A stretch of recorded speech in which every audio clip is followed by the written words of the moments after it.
여러분 안녕하십니까? 부산의 한 아파트 승강기가 1층에서 18층까지 급상승하는 사고가 발생했습니다. 여기서 주민 2명이 부상을 당했는데요. 고장난 도르래가 원인으로 추정되고 있습니다. 먼저 사고 소식을 박준호 기자가 보도합니다. 아파트 승강기 내부를 비추는 CCTV 영상입니다. 한 남성이 버튼을 계속 눌렀는데도 승강기가 빠르게 올라가기 시작합니다. 당황한 40대 남성 A씨는 공포에 떨며 아들을 부둥켜 안았고 다행히 승강기는 꼭대기층에서 멈췄습니다. 부산 사구의 한 아파트 승강기가 1층에 도착할 무렵 갑자기 급상승하며 18층까지 올라갔습니다. A씨는 승강기가 더 이상 움직이지 않자 119로 전화를 걸어 구조를 요청했습니다. 119 구조대원들은 고장난 승강기 바로 옆에 또 다른 승강기를 이용해 천장으로 올라간 뒤 A씨 부자 등을 구조했습니다. 그 2명이 부자 관계로 아버지는 그 상승에 의한 충격 구조물락하로 얼굴에 가벼운 찰가상만 입었고 다행히 큰 부상은 없었습니다. 사고 원인은 깨진 승강기 도르래로 추정되고 있습니다.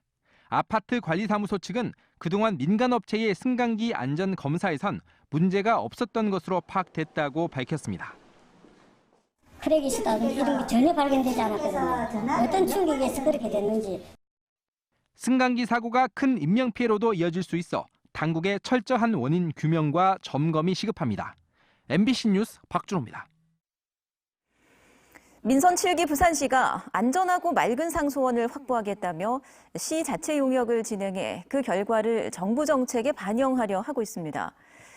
그런데 시가 새롭게 확보하겠다는 상수원의 수질이 지금의 낙동강 취수장 수질과 별반 다를 게 없는 것으로 드러났습니다. 그리고 부산시는 이 사실이 드러날까 쉬쉬하고 있습니다. 조재형 기자입니다. 부산시가 지난해 작성한 용역 보고서입니다.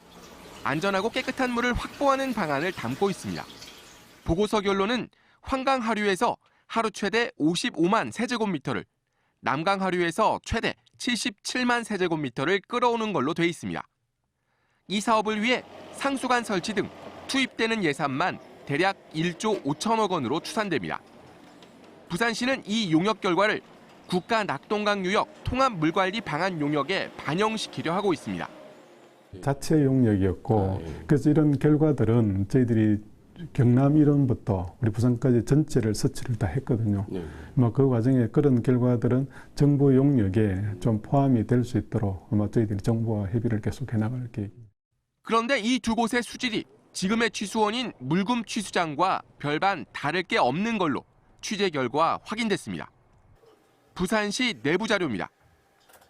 수질 지표인 부유물질과 암모니아성 질소 수치가 물금에 비해 남강 하류가 더 높습니다. 발암 물질인 니트로사민유, 미량 유해 물질인 과불화 화합물, 내분비계를 교란시키는 의약 물질까지 상황은 비슷합니다. 남강과 환강 하류도 낙동강과 마찬가지로 공단 폐수와 하수 처리장에서 배출된 물이 섞이는 곳입니다.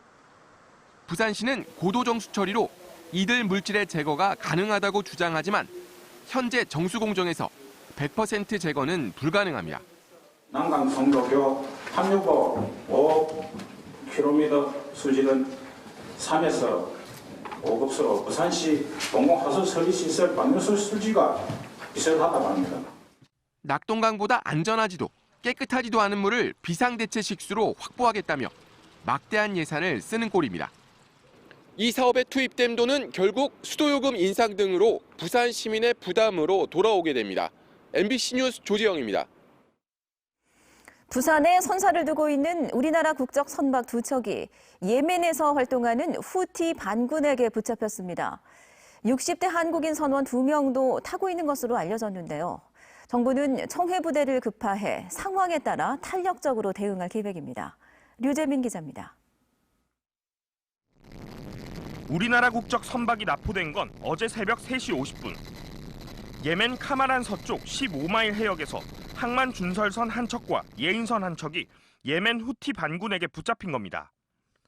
외교부에 따르면 이 선박들은 사우디아라비아 지잔항을 출발해 소말리아 베르베라 항으로 이동하다 붙잡혔으며 60대 한국인 선원 2명과 외국 국적 선원 등 모두 16명이 타고 있었던 것으로 전해졌습니다. 선원들의 건강엔 이상이 없는 것으로 확인됐습니다.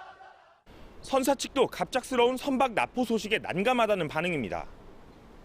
부산 선사 측은 납포된 선박들을 아랍에미레이트 국적 리스사에 빌려준 것뿐이기 때문에 자세한 내용을 알지 못한다는 겁니다. 일단 저희는 이제 선주로 이제 관리하는 입장인데 실질적으로 그 선원이 타고 있지만 저희 회사 선원들은 아니라서 저희가 어떤 뭐 정보를 드린다가 이런 상황을 지금 드릴 수 있는 상황은 아니에요. 후티 반군은 해당 선박들이 영해를 침범해 납포했으며 한국 선박으로 확인되면 석방하겠다는 입장을 밝힌 것으로 전해졌습니다. 소말리아 해적 퇴치를 위해 주둔해 있던 강감찬 함이 출동해 모레 현장에 도착할 예정이며 정부는 상황에 따라 강감찬호를 탄력적으로 대응하도록 할 계획입니다. MBC 뉴스 류잼리입니다. 코레일 노사가 안전인력 충원 등을 두고 막판 교섭을 벌였지만 입장차를 좁히지 못하고 결국 결렬됐습니다. 노조는 당초 예고한 대로 내일 오전 9시부터 무기한 총파업에 돌입하기로 했습니다. 김유나 기자입니다. 전국철도노동조합이 내일 오전 9시부터 무기한 총파업에 들어갑니다. 노조는 사측과 오늘까지 막판 교섭을 벌였지만 돌파구를 찾지 못했습니다. 그래서 주무부처인 국토부나 예산 인력을 담당하는 기재부가 아무런 입장을 내놓고 있지 않아서 철도 노사 관계가 파국으로 가는 거고요. 그래서 그 책임은 주무부처인 국토부, 기재부에 있다 이렇게 보고요. 노조의 요구사항은 4조 2교대 시행을 위한 인력 4,000명 충원과 총인건비 정상화, 생명안전 업무의 정규직 전환 등 크게 4가지입니다. 하지만 코레일 측은 4조 2교대 시행을 위한 1,860명 인력 충원 외에 나머지는 재량 받기라며 어렵다는 입장을 보여왔습니다. 철도노조가 예고한 대로 무기한 파업을 벌일 경우 74일 동안 파업이 이어진 지난 2016년 이후 3년 만입니다. 코레일 측은 비상대책본부를 설치하고 대체 인력을 투입하겠다는 계획입니다. 가장 시급한 기관사는 필수 유지 인력과 군 인력 지원 등을 통해 평상시 대비 64% 수준을 유지합니다. KTX는 69% 수준, 동해선, 부전, 일광선 등 일반 열차는 60%, 화물 열차는 31%로 운행되는 등 30에서 70%가량 감축 운행됩니다. 불편함 없이 이동하실 수 있게 그리고 안전하게 이동하실 수 있게 그냥 비상대책본부 꾸려가지고 또 인력들 외부에서 수급해가지고 계속 이번 파업에는 코레일 관광개발 등 자회사 노조도 동참해 열차 안내와 발권 업무 등에도 차질이 예상됩니다. MBC 뉴스 김윤아입니다.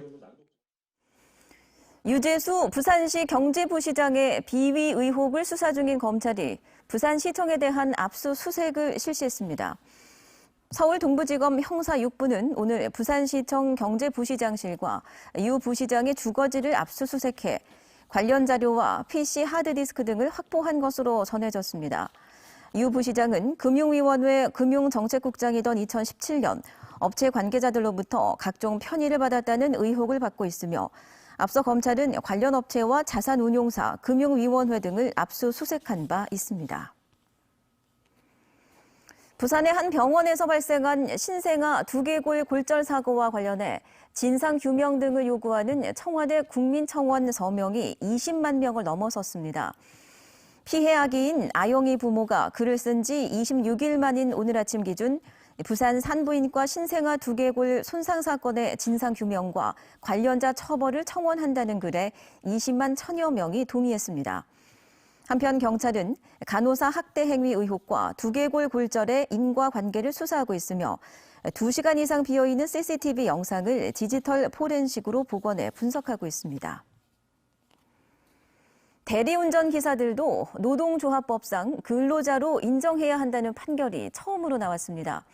부산지법 동부지원 민사 1부는 대리운전업체 2곳이 노조 소속 조합원 3명을 상대로 제기한 근로자 지위 부존재 확인 소송에서 원고 청구를 기각했다고 밝혔습니다.